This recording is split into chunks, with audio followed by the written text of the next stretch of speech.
Have you ever looked into the eyes of a killer? Not through headlines, not behind bars, but beneath the skin, beneath the bone, okay? Into the silence that led to the scream. Do you truly believe that the deepest desire of a murderer is to kill? If I told you the real craving that hides behind the blood, something you feel too, not rage, not hatred, but a haunting need to matter, to be seen, to be heard, even if it's through horror, scream, because whispers were never enough to leave a scar on the world, because being invisible is a slower kind of death. I've spent years sitting with souls the world calls monsters. Head, I could tell you, most don't kill because they love violence. They kill because they've been forgotten, because they believe their pain has no witness, because the silence around them grew louder than their own pulse. The weapon is not always made of steel. Sometimes it's made of loneliness, of meaning lost, of purpose dissolved. You see, when man can no longer find a why to live for, he will start to invent a how to be noticed. And sometimes, that how becomes unspeakable, but not unexplainable. Today, I want to take you into that silence, okay? To show you a truth we often refuse to see, that the darkest acts, be rooted not in evil, but in a desperate plea to exist. Asterisk, they called him a monster, but before that, they called him nothing. Or rather, they didn't call him at all. He lived in a small apartment on the 3rd floor of a building no one remembered. He passed by neighbors who never looked up. At work, people walked past his desk like he was furniture. No one asked how he was. No one knew if he existed outside the job. He wasn't hated. He was erased. And for some people, that is worse, day after day. He sat in that apartment with a single growing thought. If I died today, will anyone notice? And more terrifying than the answer was the silence that followed it. Then one day, he acted. It was not calculated. It was not cinematic. It was desperate. He pulled the trigger. The world, for the first time, turned to look. His name on the news, his face on every screen, his story dissected by strangers. He didn't smile. He didn't rejoice. But inside, a small, bitter whisper said, finally, they see me. You see, the dark desire of the assassin is not death. It is existence. The search for meaning runs deeper than the search for pleasure. And when it fails, the abyss answers. Viktor Frankl, this is not about justifying the act. It is about understanding the engine behind it. Because without understanding, keep creating more of the same. The man who kills often does not want to destroy. He wants to be remembered. He wants his name to echo, even if through screams, because pain to him is more tolerable than being ignored. And fear is better than being invisible. Imagine that, being so hollow inside, that terror feels like warmth. Many believe killers are driven by anger or cruelty, but in the deep work I've done again and again, I've found something stranger and sadder. Not cruelty, but emptiness. This emptiness is not filled with hate. It's filled with absence. Absence of love, of witness, of meaning. And when a man feels like his life means nothing, he begins to fantasize about anything that might give it meaning. Even if that thing is horror, recognition is a form of human oxygen. We breathe through relationships. We breathe through being noticed, acknowledged, heard. But when that oxygen is gone, the psyche begins to suffocate, and a suffocating soul will reach for anything, even a match, even a weapon. This is the desire no one sees, not blood, but significance. A tragic, twisted cry that says, if I can't be loved, then let me be feared. Because fear is still proof that you exist in someone else's mind, and in a society that values speed over stillness, performance over presence. We are creating more and more people like him. People who feel unseen in the crowd, who wonder if their absence would even cause a ripple. And so, they chase the one thing that finally makes them visible. A headline, gasp, a name spoken out loud. Do you see the paradox? He didn't want to kill. He wanted to be called. Not a monster, it's just a man. But we didn't listen, till he screamed. Now, I am not asking you to sympathize with the act. I am asking you to witness the wound. Because where there is darkness, there was once light, snuffed out too soon, ignored for too long. And when meaning disappears, the soul goes searching, blind, wild, desperate. That is the truth most refuse to see. But in this space, we look directly into it, because only by facing the desire can we begin to transform it. Asterisk, the void does not begin with the act. It begins much earlier, not with a weapon, but with a whisper that no one hears. It begins in a quiet room where a teenager sits, waiting for someone to ask how his day was, and no one comes. It begins in the lunchroom, where laughter is exchanged in groups, and he eats in silence. It begins in the mirror, where he stares and wonders, if I disappeared today, who would notice? And when no answer comes, he stops asking. You see, people often mistake the root of violence as anger, but far more often, the root is absence, the absence of meaning, the absence of voice, the absence of reflection, because the most painful feeling in the human soul is not hate, it is being unseen. The adolescent years are when identity is formed, not just through thought, but through response, through someone looking into your eyes and saying, I see you, you matter, you exist.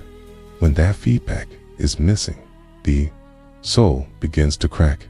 The behavior we later call evil usually starts with a simple, aching question. Am I anyone? Man's main concern is not to gain pleasure or avoid pain, but rather to see a meaning in his life. Viktor Frankl, the clinical term is neurogenic neurosis, a suffering not caused by trauma or pathology, but by an existential vacuum. This is not a psychological illness, it is a spiritual collapse. Many of these people had shelter. Some had food, even family. What they lacked was a reason to wake up, a reason to endure, a reason to hope. You may say, everyone feels lost sometimes. Yes, but this is deeper. This is not a passing doubt. It is a black hole that grows when life feels empty of purpose. And that vacuum doesn't remain still. It pulls, distorts, consumes, and one day it demands to be filled. And if there is no meaning to pour into it, the abyss pours self into the man. He becomes the void. That's why some of the most shocking acts come from the most ordinary people, because we didn't see the buildup, didn't notice the erosion of meaning. We only noticed the explosion, but the story started long before that. It started with neglect, with dismissal, with invisibility. And let me be clear, I am not speaking of villains. I am speaking of human beings who lost connection to themselves. The child ignored. The man never told he had worth. The woman told she was nothing unless someone else loved her. This is the anatomy of the void, and no punishment alone will stop its spread, because it does not grow through crime. It grows through emptiness, a society that rewards noise but forgets the quiet ones. It's a society building its own despair. So many people walk among us carrying the same wound. Not that they were hurt, but that they were never seen. We treat their silence as peace. We mistake their isolation for independence, but inside they are screaming. And unless we learn to hear the screams before the bullet, before the headline, before the loss, we will keep asking the wrong question. Why did he do this? Instead of, why did no one see him sooner? This is the anatomy of a soul that collapsed inward. A soul that didn't want to destroy, but wanted to exist. Asterisk, he sat across from me, young, maybe 22, but his eyes, they looked older than mine. There was no light in them, just a dull, aching gray, the kind of emptiness that doesn't scream, it stares. He had been arrested for attempted murder, and in the reports, they labeled him cold, detached, dangerous. But when I met him, what I saw was not danger, it was despair. His hands trembled when he spoke. His voice, almost a whisper, said, "Doctor, killing didn't bring me peace. But for the first time in my life, someone said my name on television." He didn't cry, but I did. Not outwardly, but something in me broke, because that sentence was the cry of an invisible man. He wasn't looking for blood. He was looking for a mirror. He didn't want to harm. He wanted to be felt, because when a soul feels completely erased, even horror becomes a language. It's not always hate that drives the blade. Sometimes it's the desperate hope that someone, anyone, will look. That moment became a turning point in our sessions. In logotherapy, I do not ask, "What's wrong with you?" I ask, "What is still unlived within you? What mission are you forgetting? For whom could your pain become light?" Week by week, we peeled away the layers, not of rage, but of loneliness, of insignificance, a life without echo. He told me how, as a child, he was never chosen. Not in games, not in classrooms, not in life. His father left early. His mother tried, but life crushed her spirit. At school, he was silent. No friends. No one to say, "I see you." He told me, sometimes I'd drop something in the cafeteria on purpose, just to see if someone would notice. They didn't. Years passed. His body grew. But inside, the child remained, still waiting for someone to call his name. Then came the day he snapped. He bought a weapon, stalked a man he didn't know, and pulled the trigger. The bullet missed. He was arrested. He didn't resist, didn't cry, because, in a twisted way, it had finally been seen. But pain that screams, still pain. So I asked him if all you ever wanted was for your suffering to mean something. What if we gave it a different shape? He didn't understand at first, okay? But then we began something new. We began writing, not about his crime, but about his wounds, his questions, his silence. And one day he asked me, what if I wrote to people who are in pain, like me? Not to excuse what I did, but to listen where I was never heard. That's when he began writing letters to victims of war. Not to preach, but to offer presence, to say, I hear your grief, even if the world doesn't. He wrote to mothers who lost sons, 2 children orphaned by bombs, 2 veterans drowning in nightmares. He didn't expect replies. Ken rarely got one, but in that act, he became human again, because for the first time, his pain had a direction, a place to flow, a soul to reach. He wasn't just a man who tried to kill. He was a man who had been dying in silence and finally found a way to say, I'm here. That is the power of purpose. You see, even the darkest instinct can be transmuted when it is not suppressed, but understood. The crime was real, the damage irreversible, but the soul, it was not beyond redemption. Those who have a why to live can bear almost anyhow. Viktor Frankl purpose is not always about dreams. Sometimes it's about service. Sometimes it's about transforming your scream into someone else's comfort. He is still behind bars. He will serve his sentence. He accepts that, but now he serves it with awareness. He tells me, I can't undo what I did, but I can stop the silence from spreading. That is healing, not forgetting the past, but facing it with a new voice. We call these men monsters, but inside every one of them is a story never told. And when we dismiss them completely, we risk missing the very warning signs that could have saved lives. This is not about excusing, it's about seeing. Because when we understand the root of suffering, we're better prepared to break its cycle.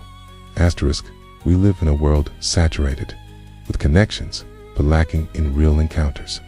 Notifications invade our pockets, but who invades our soul? We live surrounded by noise, but empty of presence. The streets are full, the feeds are crowded, but inside, many. There is a silence so dense that it swallows everything that was left of itself, and in that silence, the danger grows, because when no one sees you, you begin to doubt whether you exist, and when no one hears you, the mind begins to scream alone. The soul grows sick when its life has no for whom. This is the invisible tragedy of our time. We celebrate the winners, the famous, the brilliant, but we ignore the forgotten, the faded, the ones who pass by us like shadows. And there are so many men and women who are never chosen, who never heard. Thank you. You matter. I'm here.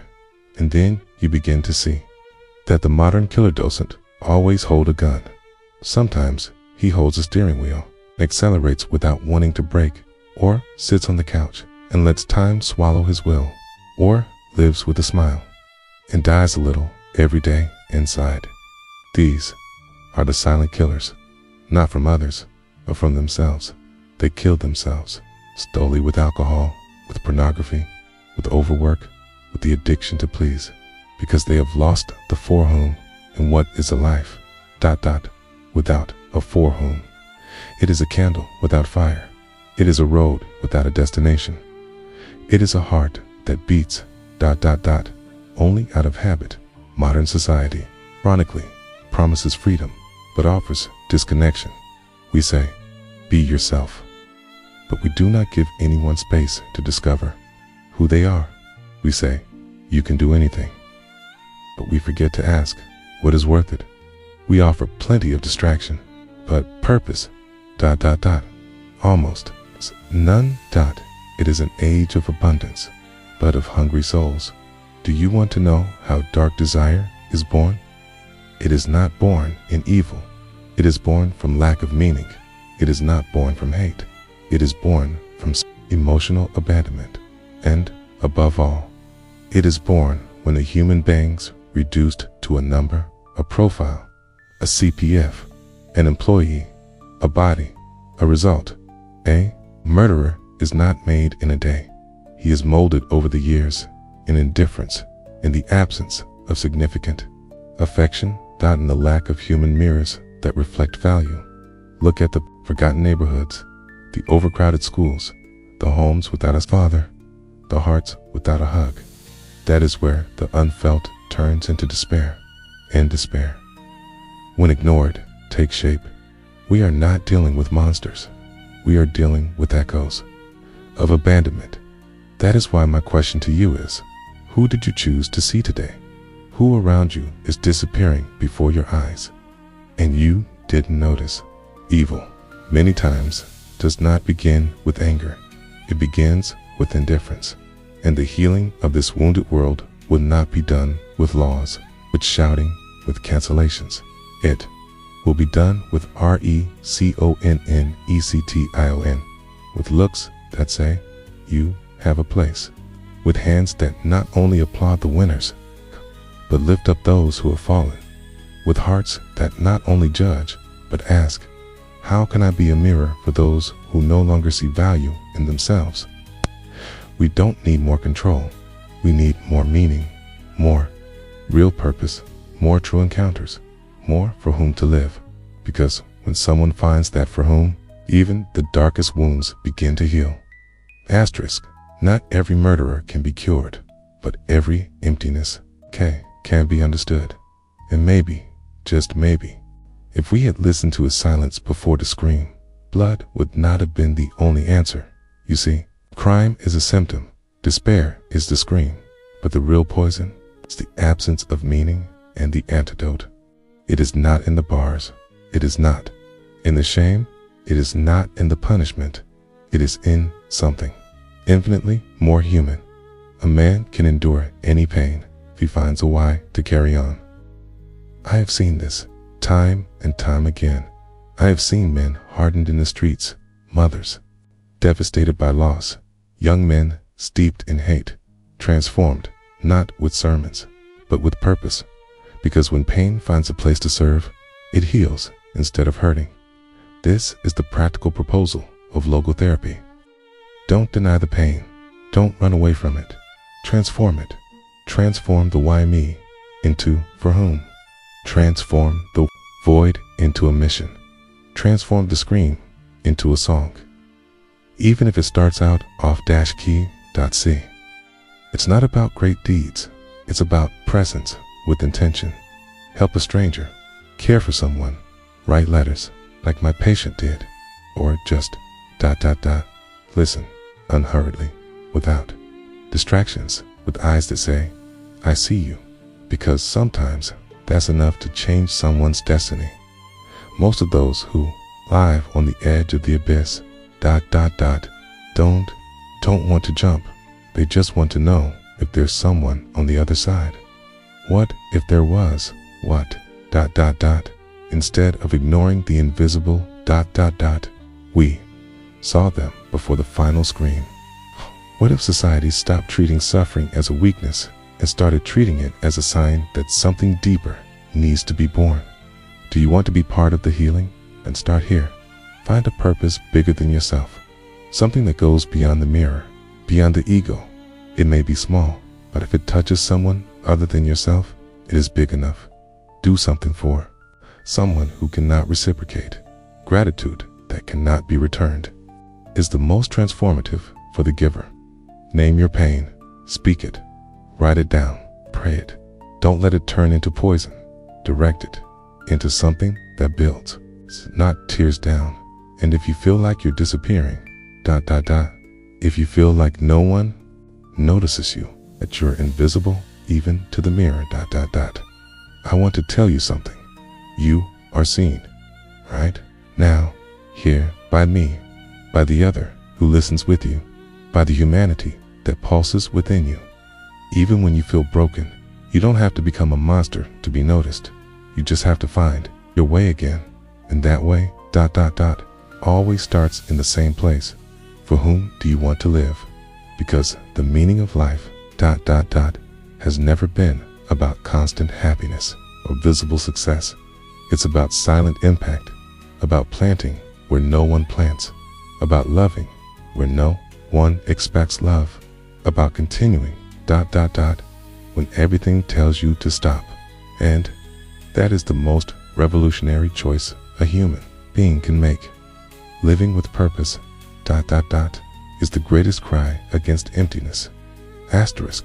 Today, maybe you don't understand evil.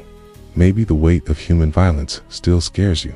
But if you listen with an attentive heart, you can learn to see the cry for meaning that exists behind it. Because before the violence, there is a void. Before the crime, there is loneliness. Before the monster, there was someone trying to exist. The truth is hard, but liberating. The dark desire of the murderer is the same as that of any human being, to matter. The difference is that he tried to exist. It's in the worst way, in a way that the world would notice, even if it was with fear, even if it was with blood. But we still have a choice. You who are listening to me now, if you carry an invisible weight, if you have an emptiness that no one seems to see, if you feel that your life passes unnoticed like a shadow at the end of the day, remember, there is still time. There is still time to transform pain into a calling, to make silence a seed, to build something. Even with the broken pieces, it's not too late to exist in a luminous way, to matter, without hurting to be seen, without shouting. You are not alone. And even if the world hasn't heard you until today, I listen, and many others listen too. Maybe this video is just a whisper, but sometimes it is in the whisper that the soul awakens.